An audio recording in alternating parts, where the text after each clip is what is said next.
আসসালামু আলাইকুম বন্ধুরা, কেমন আছেন সবাই? আলহামদুলিল্লাহ আমি অনেক ভালো আছি। আপনারা যারা আমার কাছ থেকে এর আগে ভার্মি কম্পোস্ট চেয়েছিলেন, এখন থেকে নিয়মিত ভার্মি কম্পোস্ট পাবেন। এটা খুবই উপকারী একটা এটার মধ্যেও টাইকোডার্মা মিক্স করা আছে, অর্থাৎ এটা আপনাকে টাইকো কম্পোস্টের কাজ এটাতে করবে।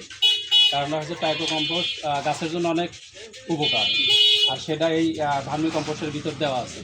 মানে আমরা গোবরটা যখন প্রসেসিং করা হয় তখন এর ভিতরে দেওয়া হয় টাইকোডার্মা দিলে পরে একদম মানে গোবরটা একদম জীবাণুমুক্ত হয়ে যায়। আপনার গাছে কোনো ফাঙ্গাস ছত্রাক আক্রমণ করলে মোটাতে সে করে এটার সমাধান হয়ে যায় টাইকোডার্মা দিলে। তো এটা আমাদের এই ভার্মি কম্পোস্টের ভিতর দেওয়া আছে। তো খুবই উন্নত মানের এটা একটা কম্পোস্ট। দেখেন যে কত সুন্দর ঝরঝরে একদম। তো এই ধরনের টাইকো কম্পোস্ট ভার্মি কম্পোস্ট চাইলে এবার আমার কাছে পাবেন। আপনাদের গাছের জন্য খুবই উপকারী একটা এগুলো সাধারণত আপনারা শহরের যারা ছাদ বাগান করেন তাদের জন্য অনেক উপকারী একটা হবে। এতে আপনারা চাইলে এবার আমার কাছে নিয়মিত এখন এটা পাবেন। ভালো থাকবেন সবাই। আসসালামু আলাইকুম।